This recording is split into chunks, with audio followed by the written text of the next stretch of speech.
$1 million man always gets his way. I'm Vin. I'm Sori. If you would like to get your song reviewed, dear listener, there's the filthy capitalist option. As Sori says, 125 gets you part of the alliance. You don't have to be part of the group. Wait a minute. And the biggest thing is you don't have to wait. You hop, skip, and jump right in front of everybody. 125 gets you there. You do that 3 times and then get mashed down to the $75 rate for perpetuity. Yes! Also, there is a band review option.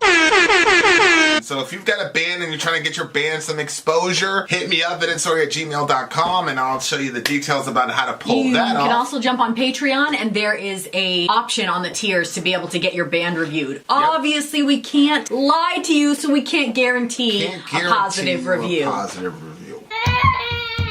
Get what you get. It's just rubbish. Rubbish. Rubbish. That's British for garbage. My favorite is the community option. $1 at the gate gets you in at Patreon. You get to join an alliance. The alliance joins their points together, and that helps determine what songs that we do. The alliances hang out on Discord. Message me on Patreon to get the link. And they do all kinds of other cool things. They do Minecraft, Dungeons and Dragons. Yeah. It's really a community within the community. Anybody can go in the village, facebook.com/Vin and Sori. There's 160,000+ people on the channel. What's cool about the Discord is that it offers a real opportunity for community connection, friendship, that type of thing. And it's on Discord, so if you're not a Facebook person, it's for you. You start off at $1. Right. Plus you get exclusives. Sori and I are working on a song.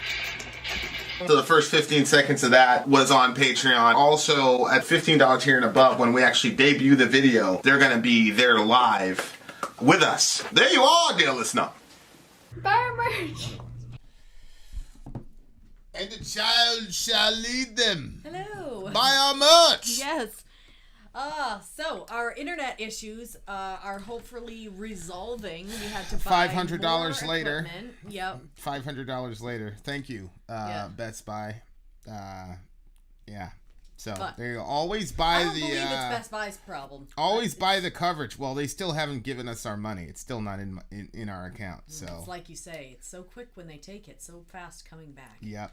Anyway, so we are doing the song. Oh no, babe. Oh, right here. Enslaved 793 for the big homie John. And are you ready? I have the English lyrics up. Do you? This is 70, and the name of the song is 793, but it means the Battle of Lindisfarne. Lindisfarne. I don't know. I need Kai to translate. All right, let's do it. And it is time, ladies and gentlemen, for Enslaved. Let's go. I'm Vin. I'm Sori. If you would like to get your song video. reviewed, that's the wrong video. This is the right video.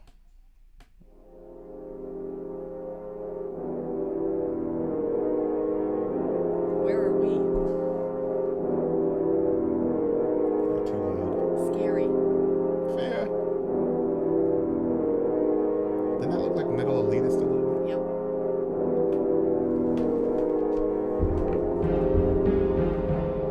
I need you to turn that up a bit, babe. Sure.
go, baby.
Wow.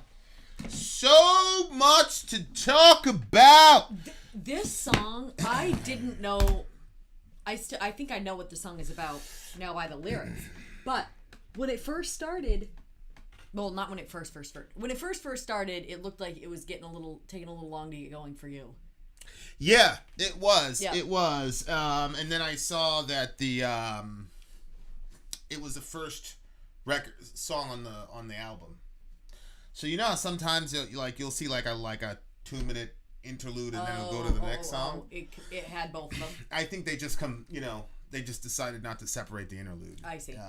Because they're obviously trying to make an epic record, and so it takes a little bit more patience. It's one of the things I learned in the channel is like, we're only listening to one song, but a lot of times we're kind of like, we're stepping into the middle of a movie. Mm-hmm. You know what I'm saying? Mm-hmm. And that happens a lot. Sometimes a movie will do something that connects to something in a later scene, but if you only see that first 5 minutes, you're like, what's the point of that? Yeah. So, sonically, I don't know what they do for the rest of the album, things like that, but like, understanding to me anyway, I was like, okay, it was kind of like an intro, right? And then they went for it.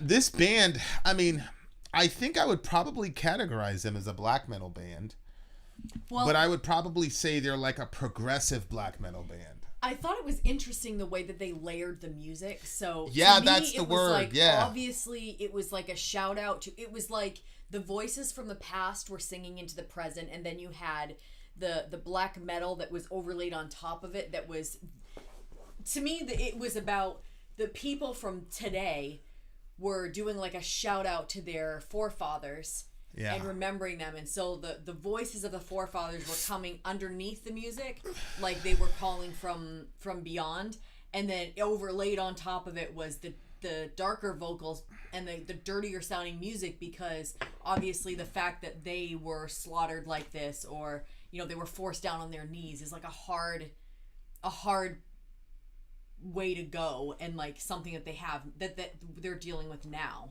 So. Do you understand what I'm saying? Yeah. Although, so I'm on Britannica.com, and it's really interesting because, so I'm looking at this and I'm interpreting it. My narrative is that, the horrible European Anglo-Saxons came in and forced Christianity on these poor Vikings. Mm-hmm.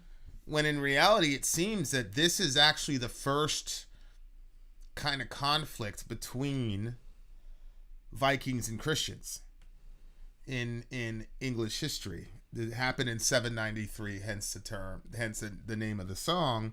The Viking assault in 793 on the island of Lindisfarne, which means Holy Island. Mm-hmm. Off the coast of what is now Northumberland, the monastery at Lindisfarne was a preeminent center of Christianity in the kingdom of Northumbria. The event sent tremors throughout English Christendom and marked the beginning of the Viking Age in Europe. The raid at the end of the 8th century was not the first Viking incursion into the British Isles. In the entry for the year 787, the Anglo-Saxon Chronicle reported the arrival of 3 ships of Northmen, which were what we call Vikings, a band of foreigners who promptly killed the local reeve when he came to conduct them to the king, which is really interesting. So reeve, the reeve was basically like, he was kind of like a cop, and his job was to kind of like be the go-between between like the civilians and the royalty. Oh, really? And a shire was basically a village, right? So the person who was the shire reeve was the guy in the village who was like the go-between between. Yeah. Well, that's the etymology for the term sheriff. That's where really? Sheriff came from. That's interesting. Shire reeve. So the sheriff shows up, and the Northmen promptly kill him.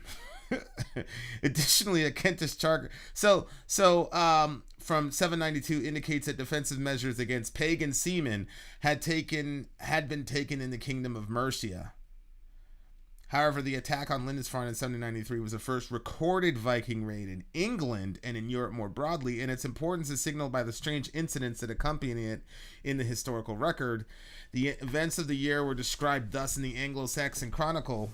Here were dreadful forewarnings come over the land of Northumbria and woefully terrified the people. These were amazing sheets of lightnings and whirlwinds, and fiery dragons were seen flying in the sky.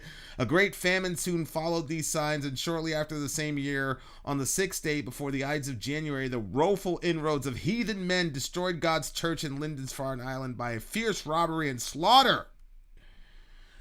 Which is really interesting, talking about seeing dragons in the sky. It's very interesting, I know. Considering... and then sure enough, there are famines. They must have thought Matthew 24, like the end of the world was happening, yada, yada, yada. That's exactly what I was thinking of when I don't know, maybe they had dragons in their standards or something like that. They mistook it for that or whatever. But they came and destroyed a monastery, killed a bunch of priests. I mean, this seems to be an unprovoked attack by these Vikings. Mm-hmm. So, like, I'm kind of murky on the timeline here. It seems to me that the Vikings actually initiated the conflict, not that, you know, the Europeans came and like forced Christianity on them initially. It looked to me like the Vikings initiated the conflict. But I'm murky on that, so I'm going to be really checking out the comment section here. He described how the church was spattered with the blood of the priests of God and despoiled of all its ornaments, and how the pagan offenders trampled on the bodies of saints in the temple of God like dung in the street. The sources show that the event was terrifying to English Christians, not only because of the great violence inflicted, but because a Christian sanctuary was vandalized by a pagan people.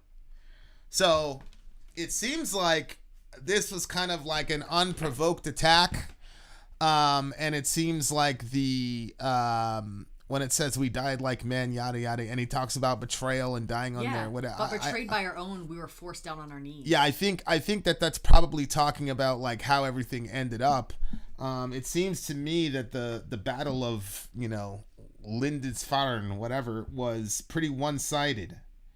Weird.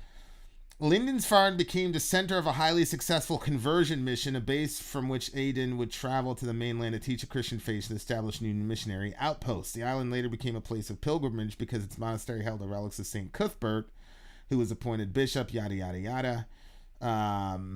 Cuthbert was a renowned seer and healer in his day, and after his death, many miracles were reported at the site of his shrine.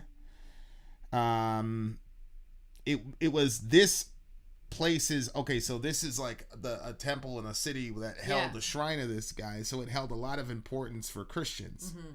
For Alcuin, that a pagan people successfully destroyed such a holy place, one that should have had the protection of the saint, demanded some explanation, and so he concludes in his letters that the sinfulness of the people must be the reason why God did not preserve them. Oh my gosh! I mean, I'm not sure that he's wrong. No, they were saying that the saint should have protected them. The saint is dead. The saint doesn't have any power over whether they have protection or not. Yeah, but the fact that a lot of miracles were happening at that site indicates in their mind, because these are Roman Catholics, that the saint is active there. Mm-hmm. Because how else do you explain the miracles? And at minimum, we would say as Protestants, well, God had mercy on them and overlooked the fact that they were looking at saints. But at minimum, you're saying that God is active in that place. So how do you explain it being destroyed? Right. right? So I'm not sure that that's necessarily not true, because we know that God sends. This happens all through the Bible, where God will send a pagan army to destroy His people if they're not living right. So I don't think that that's why are you?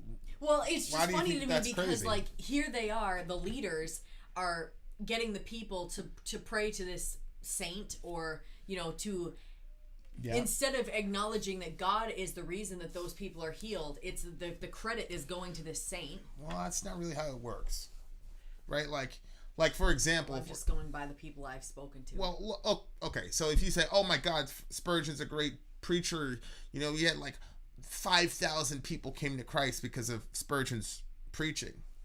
Nobody would say, "Oh, instead of giving God the credit, all you're saying is that God used Spurgeon in a mighty way." So it's not wrong for them to say that God is using this saint in a mighty way, like a dead saint. What does his death have to do with it? How does that person have any power over their situation? We're still talking about Spurgeon to this day, and he's dead. His words. We're talking about his words. Yeah, are you making an argument that there's an idolatry issue happening with the thing? Well, yeah, and that the leaders are the ones setting up the people to pray to this. And then when something goes wrong, instead of saying, "Hey, maybe we've been leading these people wrong," he flips on the people and says, "Oh, they must be in sin. Look at those people." Yeah, I'm not sure about that. Like, what do you mean by it? Like, well, this is very strange. I feel like I'm not hearing what you're saying. What are you saying? What I'm saying is that the leaders of that, whatever you want to call it, monastery or whatever, the leaders of that place obviously are the ones that are doing the teaching. These people at that time, they didn't have the scriptures in their own language that they could read and understand. So they're going by what their leaders are telling them. Correct or incorrect?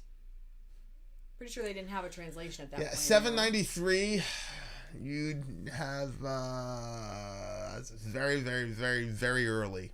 So yeah, I would probably agree with that. Okay, so they're going by what their leaders are teaching them. Now their leaders are saying, "Oh, this saint is the one that's healing this." Again, they're praying to. They're all saying that God is doing the healing. That God heals through this holy person. But they're praying to this saint, and this whole thing is being erected in the name of the saint, which is obviously, in my opinion, idolatry. There's a shrine. Yeah, and then when something goes wrong, they flip and they turn and blame all the people for their sin instead of saying, "Well, maybe we've been teaching something that's not right here." Yeah, but God was still working with that shrine though, because miraculous healings were being reported at the shrine. I would say, like you, God will overlook things for the sake of the people. He will overlook things. He doesn't expect everything to be perfect. What makes you think that the priest had his own Bible either at 793? It's probably highly unlikely that the priest himself had a Bible at that time, like a full Genesis to Revelation. No, but in 793 in the 8th century, probably not. I would think they had more of teaching than the people did. But I just don't like the way that they just flipped on the people. Like, well, what do you mean? Maybe it's their sin. Well, maybe it's everybody's sin, or maybe it's your sin. Well, I'm not certain that the priest. I mean, this is Britannica, so it's like it's a summary. I'm not certain that the priests were saying it's all you horrible people. He's just saying it's a sinfulness of the people, that because to them it's inexplicable how you have this miracle. See, I would be able to go with you if like miracles weren't happening at the shrine, but God was working miracles at the shrine. So that's a very big ask to ask that priest to be able to go, God was displeased with it the whole time, even though he's doing all these miracles. And now your time is up. I don't even think that's what happened. Like, because again, when these people are praying to saints, they don't believe that the saint has any divine power. They just believe, like, like they think it's like a go-between. Well, when your unbelieving friend comes to you and says, "Hey, pray to God for me," they're asking you because they believe that you. Yeah, but they're not consulting the dead. They're talking to me, a living human being.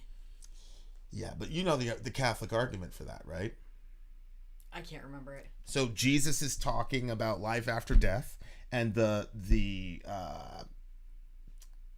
Sadducees don't believe in life after death. Mm-hmm. And so they get Jesus in this big debate, and Jesus goes, "Don't you remember what God said when he ran into Moses?" Which is really interesting because it was him that ran into Moses, but whatever. He says, "Don't you remember what he said? I am the God of Abraham, Isaac, and Jacob." Mm-hmm. He's not the God of the dead, but the living. And Jesus is making an argument from the tense of the verb. I am, present tense.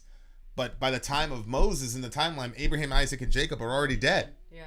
So Jesus is making a very fine exegetical point, which is because God used the present tense, I am the God, that means that Abraham, Isaac, and Jacob are still alive. Mm-hmm. So God is the God of not of the dead, but of the living. So if you're a saint, you're not accounted as dead, but you're a living.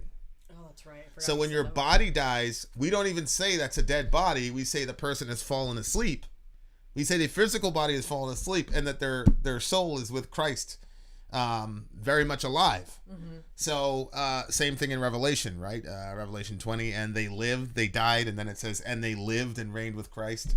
So you talk to saints? As what I'm saying is, I don't think that you can say that praying to Dagon and praying to Saint John of the Cross are the exact same thing. I think that's a very hard argument to make, because what Roman Catholics, and I'm not a Roman Catholic and I think it's a bad practice. I don't pray to saints. But I think it's it's almost impossible to try to make that connection. When a Catholic is praying to a saint, what they're saying is, you're a person who's obviously very close to God. You're closer to God than I could be. And because they're insecure in their relationship with God, they're saying, you talk to that person for me. Very much the same way that Peter goes to John and say, hey, John, ask him who the traitor is. Well, why didn't Peter just do it? Well, that's because he presumed that John had a better relationship with Christ than he did. So when a person prays, I think it makes God sad. I think God's like, bro, I died for you just as much as this person. Why don't you just come to me directly? But I understand why God would say, okay, fine. Like, I think God's heart, when you're talking about Dagon and Ashtoreth and all that, that is an entire system that's contrary to God. So that's completely different. What's happening here is really, ultimately, if that person believed that God loved them as much as they love St. John of the Cross, they would just pray to God and not go through him. So I think when God looks at that, he's actually heartbroken. I don't think he's angry. I think when he looks at Dagon or materialism and things like that, that's a completely separate discussion. So I don't think that's that. And, I'm a Protestant. I'm self-consciously a Protestant. So, obviously, I don't think it's a good idea to pray to the dead. And I don't believe... Do I want to tell that story? No, I don't want to tell that story. Go ahead. Keep going. Okay. Why? I don't know. But obviously that's very intriguing. What? What's intriguing? Story. I feel like, man, every single time we have conversation, I feel like it comes down to nobody's in trouble in your eyes, and I always feel like there's a good and bad every single time, and it really frustrates me.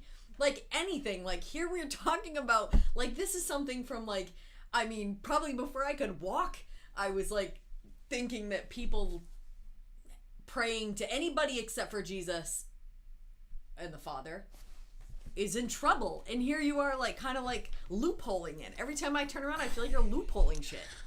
Well, it's not a loophole. He's not angry, he's just sad.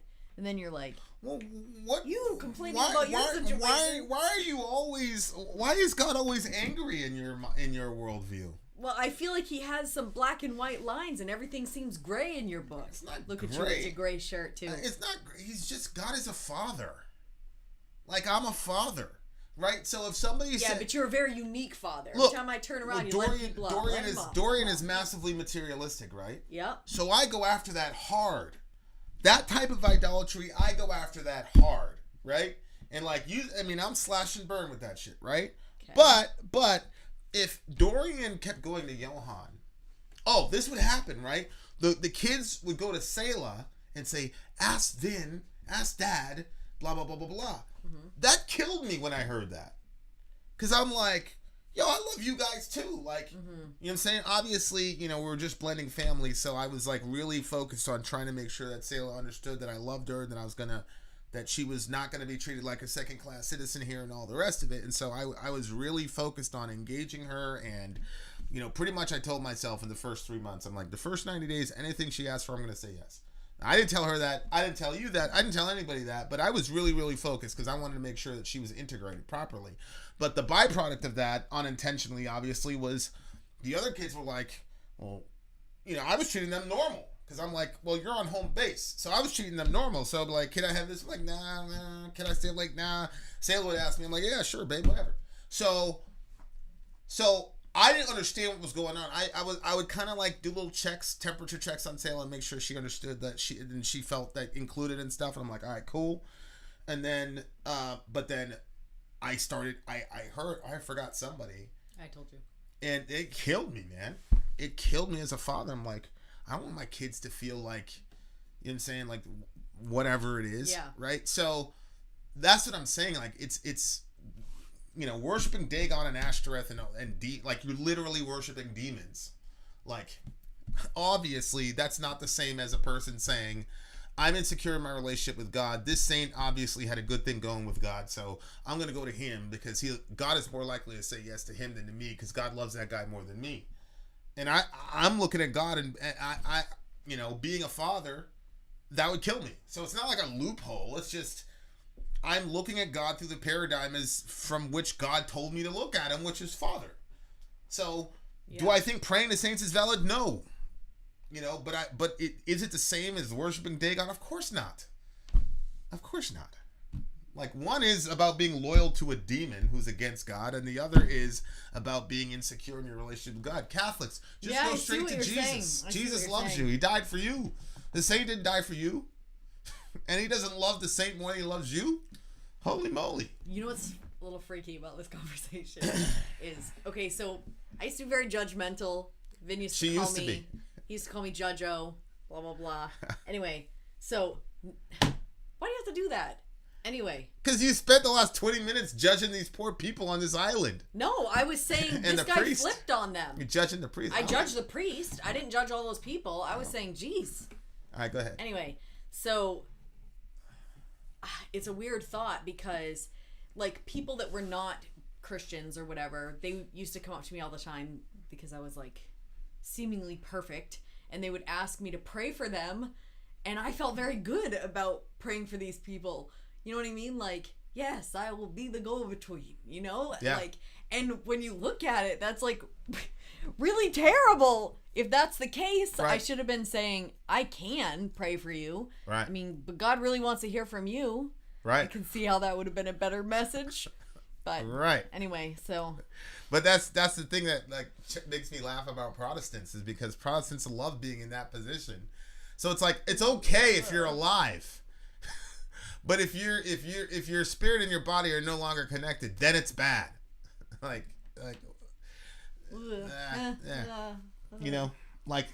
and obviously what they do with Mary is a bit different. Yeah. As they're saying, Hail Holy Queen, our life, our sweetness, our hope. To you do we flee, abandoned children of Eve in this horrible world, blah, blah, blah. Now, that is crossing a line, right? That, I think, makes really? God... Are you sure? That makes God really angry. I mean, we had that the Catholic... And the guy is like a Catholic apologist. Like, he's a... And we asked him about it, and he just basically said... Like, you know what I'm saying? So, like, the guy's famous Catholic, whatever. Yep. And, I don't think he was expecting that I knew that prayer. Or whatever. Yeah. But, and, the Ligori stuff where, there's two ladders. There's a red ladder, and it's Jesus, and the white ladder is Mary, and everybody trying to climb up the red ladder kept falling down, and the white ladder, Mary would help them. Like, that's just like, whoa, over the line. But, anyway... I don't know. I think maybe the people were really nasty, horrible people, very sinful people. God was showing them mercy at this shrine, and then their time ran out, and then he sent them all them signs. They wouldn't listen, so he's like, all right, send the Vikings over there. That'll get you spiritual real quick. And sure enough, it worked. What can you do? I'll tell you the story after. I'm not gonna tell the story on camera because I don't want to confuse anybody. People start doing weird stuff with the dead. So I'm not going to talk about it on camera, but I'll talk about it offline. What do you get the song? This is a tough one. So some of the parts I was like, this is way too long of a song.